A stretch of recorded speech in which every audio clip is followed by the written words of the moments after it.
नमस्कार, मैं हूं अलका सक्सेना और आप देख रहे हैं द इनसाइड स्टोरी। एक तरफ यूपी के महाभारत के दो विडंबना है, एक तरफ जनता का उत्साह परवान पर है और वो रिकॉर्ड तोड़ वोटिंग कर लोकतंत्र का महाजश्न मना रही है, तो दूसरी तरफ सियासी पार्टियां हैं जिनका हौसला बीच चुनाव में ही हाँफने लगा है। चाहे कांग्रेस हो या बीजेपी, समाजवादी पार्टी हो या फिर बीएसपी, किसी न किसी तरीके से हर पार्टी को ये लग रहा है कि यूपी त्रिशंकु विधानसभा की तरफ बढ़ रही है। और ऐसे में सवाल यह है कि चुनाव नतीजों के बाद यूपी में कोई मुख्यमंत्री बनेगा या फिर राष्ट्रपति शासन लगेगा। बड़ा सवाल, इसी को लेकर चलते हैं आज के इस खास कार्यक्रम में।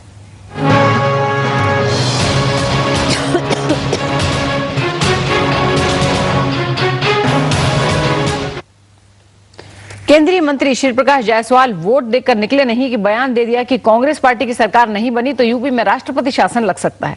बाद में जायसवाल अपने बयान से पलट भी गए क्योंकि दिल्ली में आलाकमान उनके बयान से नाराज बताया जा रहा है। विपक्ष भी कांग्रेस पर हमला बोलने में पीछे नहीं रहा। नतीजे तो बाद में आएंगे, लेकिन यूपी के महाभारत में कांग्रेस विवादास्पद बयानबाजी में बढ़त बनाए हुए है। कानपुर में वोट देकर निकले केंद्रीय मंत्री श्री प्रकाश जायसवाल ने चुनाव नतीजों से पहले ही यूपी विधानसभा की तस्वीर की भविष्यवाणी कर बखेड़ा मोल ले लिया। यह बयान ऐसे गले पड़ा कि जायसवाल ने फौरन यू टर्न ले लिया। हमें स्पष्ट बहुमत मिलेगा, लेकिन अगर नंबर हमारे कुछ कम पड़ गए तो सिवाय इसके कि गवर्नर शासन लागू हो उत्तर प्रदेश में और कोई विकल्प नहीं। हमारा कहने का ये मतलब था कि हमको स्पष्ट बहुमत मिलेगा और अगर स्पष्ट बहुमत नहीं मिलेगा तो सिंगल लार्जेस्ट पार्टी बनेगी। सिंगल लार्जेस्ट पार्टी की हैसियत से राज्यपाल हमको सरकार गठन के लिए बुलाएगा।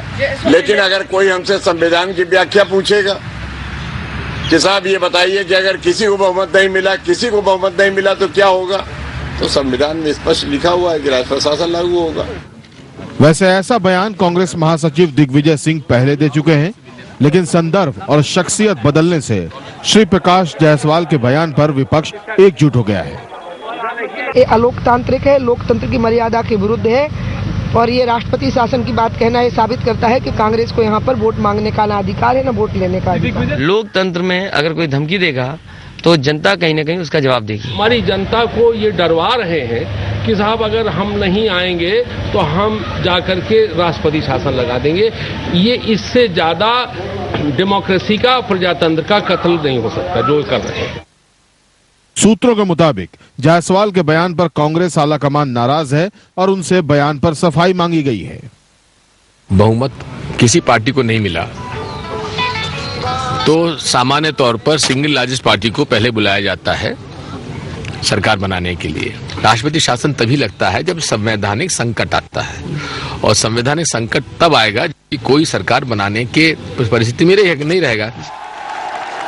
कांग्रेस को उम्मीद है कि यूपी चुनाव में कांग्रेस मजबूती से उभरेगी। पार्टी ये भी सोच रही है कि किंग न सही, किंग मेकर की भूमिका में रह सकती है, लेकिन नेताओं के लगातार बयानों ने कांग्रेस को विपक्ष के निशाने पर ला दिया है। कानपुर से आलोक पांडे, भोपाल से राजेंद्र शर्मा के साथ राजीव रंजन, जी न्यूज, इटावा। एक तरफ मतदान के रिकॉर्ड टूट रहे हैं और दूसरी तरफ रिकॉर्ड टूट रहे हैं पार्टी की बयानबाजी की कि किस तरह पार्टियां संवैधानिक संस्थाओं के खिलाफ जाके कुछ कह रही हैं, कुछ कर रही हैं, केस दर्ज हो रहे हैं। और दूसरी बात ये कि मुख्य मुद्दा यह है कि यूपी के चुनाव के बीचों बीच जब इतना ज्यादा मतदान हो रहा है तो पार्टियों को ऐसा क्यों लग रहा है कि किसी भी पार्टी के खिलाफ, किसी भी पार्टी के पक्ष में ये इतना बड़ा मतदान नहीं हो रहा है। इस पर हम बात करेंगे। चार प्रमुख पार्टियों के नेता जो ताल ठोक रही हैं, प्रमुख पार्टियां उत्तर प्रदेश में, उनके नेता हमारे साथ मौजूद हैं। कांग्रेस के प्रदीप जैन हमारे साथ मौजूद हैं, प्रकाश जावड़ेकर बीजेपी से, विजय बहादुर सिंह बीएसपी के। आप तीनों का बहुत स्वागत है। और स्टूडियो में हमारे साथ राजीव राय समाजवादी पार्टी के नेता हैं। सबसे पहले प्रदीप जैन जी, आपसे पूछना चाहूंगी कि क्या मामला है, धमकाया जा रहा है, क्या धमकाना चाहते हैं इतने ज्यादा मतदाता जो निकल कर आ रहे हैं? जायसवाल जी का बयान तो यही कहता है। कांग्रेस की कभी भी संस्कृति धमकाने की नहीं रही है और उन्होंने अपने बयान का स्वयं ही स्पष्टीकरण दिया है। जो तेजी से मतदान उत्तर प्रदेश में उभरा है वो 22 साल से समाजवादी पार्टी, बहुजन समाज पार्टी और भारतीय जनता पार्टी के हताशा भरे राज्य के खिलाफ है। और कांग्रेस जो विकास के लिए राहुल जी के, लेकिन ये कहने की क्या जरूरत है कि अगर कांग्रेस, देखिए वो प्रदीप जी, जायसवाल जी कोई नोविस तो है नहीं राजनीति में, वो बहुत एक्सपीरियंस्ड हैं, मंत्री हैं। वो अगर ये कहते हैं कि अगर कांग्रेस को बहुमत नहीं मिला तो हम राष्ट्रपति शासन लग जाएगा उत्तर प्रदेश में, इसका क्या मतलब हुआ? निश्चित रूप से मैंने भी वो बयान सुना है। जायसवाल साहब देश के एक कद्दावर नेता हैं, भारत सरकार के मंत्री हैं, और उनके बयान को गलत ढंग से प्रस्तुत किया गया।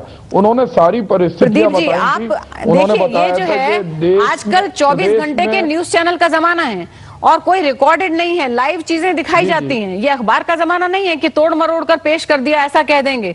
ये सब दिखाया जा रहा है और इस वक्त भी जब उन्होंने दूसरा बयान दिया तो हम भी दिखा रहे हैं लगातार कि पहले क्या कहा था और बाद में क्या कहा है। नहीं, उन्होंने जो भी कहा वो मैंने भी सुना, देखा भी। उन्होंने कहा कि सबसे बड़े बहुमत के साथ पूर्ण बहुमत की सरकार उत्तर प्रदेश में कांग्रेस की बनेगी, और अगर किसी भी परिस्थिति में सिंगल लार्जेस्ट पार्टी होगी तो महामहिम राज्यपाल सबसे बड़े ये तो उन्होंने सफाई दी है बाद में अपनी। विजय बहादुर जी, आप कुछ कहना चाह रहे हैं। बीएसपी को क्या लगता है, क्योंकि कांग्रेस की तरफ से ये बयान आया और पहले भी कुछ इससे मिलते जुलते बयान आए, अंदाज थोड़ा अलग था।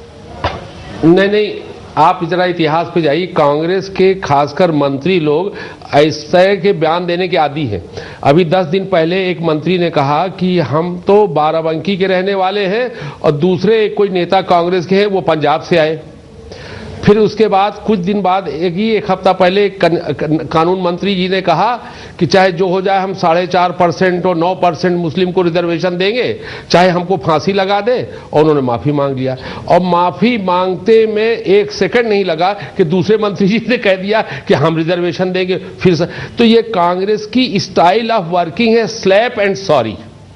तो अब उसी तरह अब ये देखिए, पहले ये आप पूरा चैनल, पूरा भारतवर्ष, पूरी जनता जानती है कि कांग्रेस की लड़ाई उत्तर प्रदेश में चौथी और पश्चिमी की भी नहीं है, ये लास्ट चल रहे हैं। ये तो चुनाव के ओलंपिक में क्वालिफाई ही नहीं कर पा रहे हैं। क्या रहने वाली, एक बार बीजेपी का भी रिएक्शन लेते हैं।